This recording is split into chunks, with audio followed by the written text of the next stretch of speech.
This is the Strait of Gibraltar, easily one of the most important waterways, not just for Europe, but for the entire world. Without it and its accompanying Suez Canal, all of these countries would be landlocked and international shipping would most likely avoid this entire part of the planet altogether.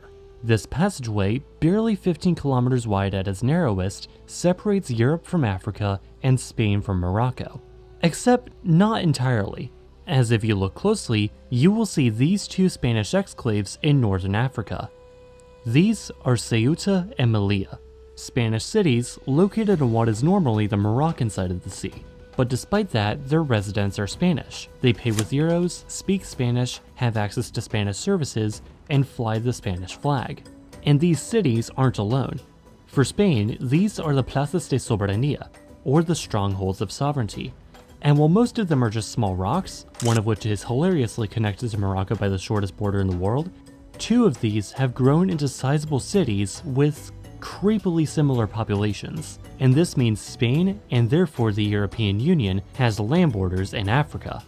And while this is a huge deal in and of itself, what I actually want to talk about is, why does Spain even have entire cities on the other side of the sea? Or rather, why do they still have them today, decades after the European powers were supposed to abandon their colonies in Africa? Thanks to Paradox Interactive for making this video possible. This is Ceuta, or what the locals might call Ceuta, from the Latin septa, for the fortress upon the 7 hills. At first glance, things don't seem much different from any other small cities over in Andalusia on the other side of the strait. They have quaint squares and seafood restaurants and dragon statues and nice beaches and Hindu temples and everything.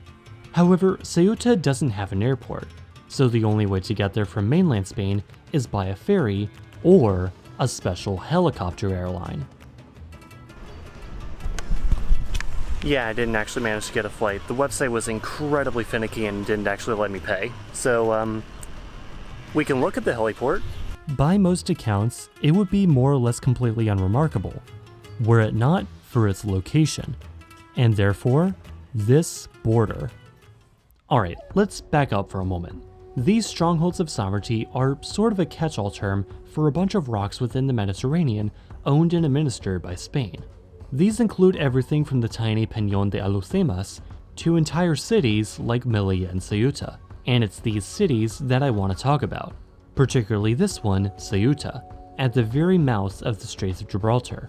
So Spain was decolonizing Morocco and never let go of the strategic city? That makes sense, European powers do that all the time. But wait, Spain never colonized Morocco, France did. And this city has actually been in Iberian hands since before the entire Iberian Peninsula itself. Here, let's look at this map I got from my hotel.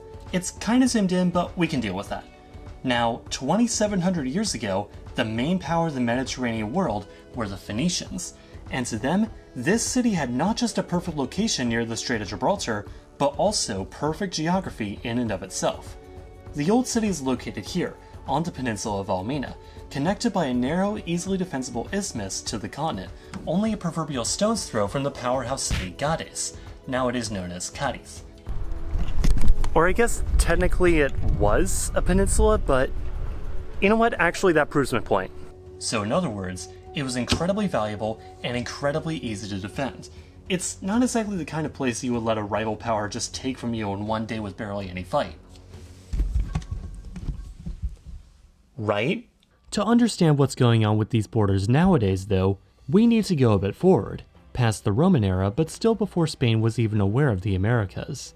And in fact, back when the map was sort of the other way around. Here, look at this map from around 1360. During this time, the very south of the Iberian Peninsula was ruled by the Emirate of Granada. Islam first spread into the peninsula in the 8th century, under the rule of the Umayyads in Damascus. And Ceuta itself was used by the Umayyads as a launching point into the Iberian Peninsula.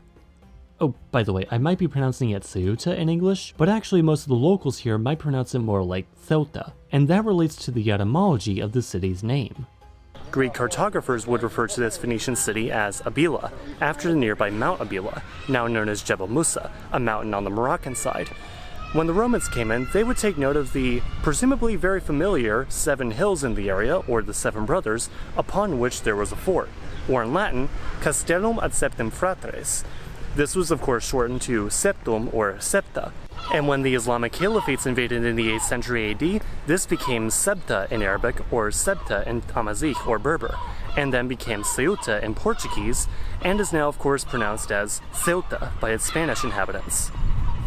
After the Umayyad invasion of the Iberian Peninsula in 711, the majority of the region spent nearly 800 years under the rule of various Islamic dynasties. Neither side was completely unified the whole time, but during this time there were two constants. The very north was Christian, while the south was Islamic, and both sides, really wanted to control the other half. This began a centuries-long campaign among the disunited northern kingdoms to try to expand to the south, which in their perspective was a reconquest, or a reconquista. But contrary to popular belief, the reconquista was not a single glorious push to conquer the Iberian Peninsula, but a much slower affair that unfolded over centuries.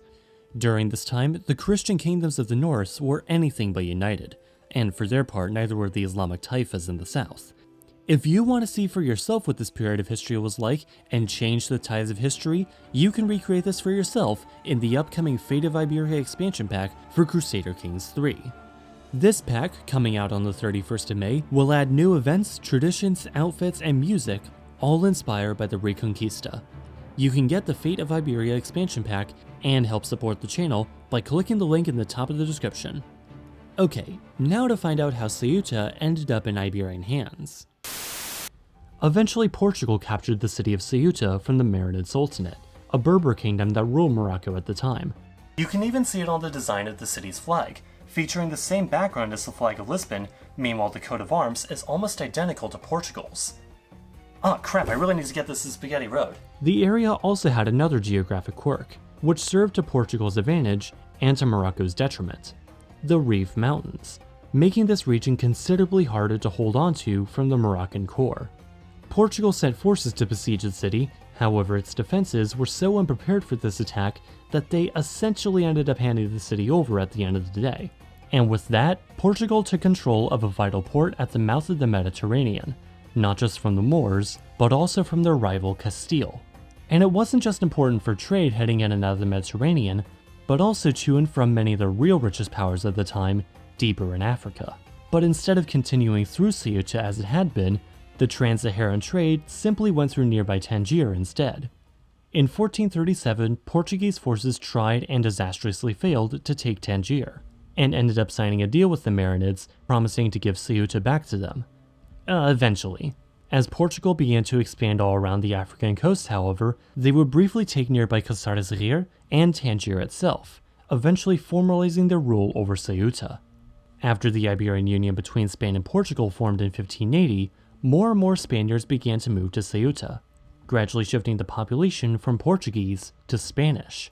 It was for this reason that, when Portugal fought for its independence in 1640, Ceuta became one of the few cities in Portugal's sphere of influence to side with Spain, eventually being formally granted to Spain in 1668.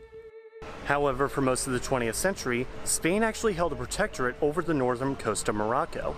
And in fact, this station right behind me used to serve trains heading between Ceuta and the capital of this protectorate, Tetuan.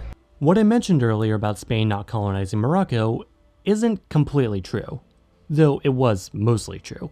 I know you probably might know me as the person behind the technically true geography facts, but just bear with me here. In 1912, Spain's sphere of influence over the northern Moroccan coast was turned into a full formal protectorate, alongside another strip in the south.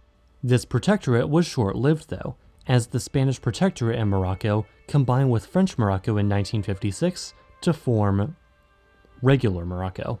Though of course, despite being good Catholics, Spain never pulled out of Ceuta and Melilla. And now, what does Morocco think of this whole arrangement?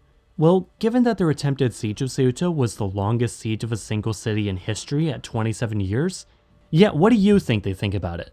To Morocco, these cities are core territories that Spain illegally holds, a classic case of European colonialism, while to Spain, they are centuries-old integral parts of their nation. Thus far, Spain doesn't even address the issue, and even besides Spanish protectionism, there is still one major hurdle to these cities ever becoming Moroccan anytime soon: the people in Ceuta and Melilla, who generally seem to wish to remain with Spain, and who would surely complain if they now had to take a plane to get to Spain. To be fair to Morocco though, it's easy to see what this drives them insane and gives them so much pain, if I were to say it plainly. In a sense, it almost resembles the situation with Gibraltar on the other side of the strait, which remains a British overseas territory no matter what Spain thinks of the arrangement. In 2021, Morocco closed its northern land border with Spain, but it wasn't because of COVID, or at least not entirely. This is Brahim Ghali, and when Spain allowed him to seek treatment for COVID-19 in Logroño, Morocco didn't take kindly to this. You see, Ghali is the leader of a group known as the Polisario Front, the group seeking independence for Western Sahara from Morocco. In the following months, Moroccan border guards strangely turned a blind eye when a large group of migrants, most from Morocco itself, made an attempt to jump the border into the Spanish cities of Ceuta and Melilla. This is something Morocco is normally much more proactive in preventing, as it should be mentioned that, despite these disputes, and many others like water rights around the Canary Islands, the two countries generally work amicably in curbing illegal immigration, drug trafficking, and cross-border terrorism, as these cities, despite any tourism slogans they may throw around, often serve more as the gateways to Europe than to Africa. I mean, put it this way, I'm still going to say I've been to Africa now that I've been to Ceuta, but if I'm going to go traveling around the rest of Africa, I'm certainly not going to use them as a jumping off point. After all, the flights from these cities to other African cities are much fewer and further between than the flights to European cities. At the end of the day though, Ceuta and Melilla are essentially no different than any other Spanish island city like Palma de Mallorca or Las Palmas de Gran Canaria. They just so happen to have a side attached to Morocco.